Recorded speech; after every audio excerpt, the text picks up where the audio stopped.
What is up, guys? Today I wanted to gauge your interest on me taking apart my Speed 6. So as you guys know, it has this water to air intercooler setup, which is really cool, and I wanted to take it apart and see what's going on with it.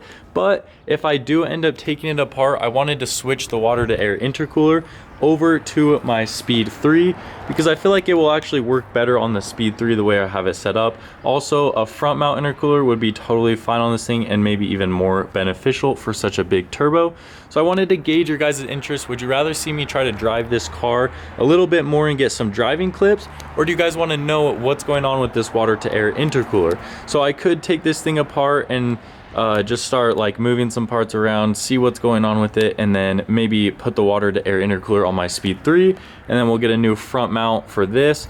But I basically just want to see what you guys want to see for the channel, because basically after an hour or two of the comments on this video, I'm just going to listen to what you guys want to see. And if you guys want to see me take this apart, I'll start taking it apart and examine what's going on with this. If you want to see me just drive the car a little bit more, get some driving clips, then I'll definitely do that. So let me know what you guys want to see, and I'll catch you guys in the next video.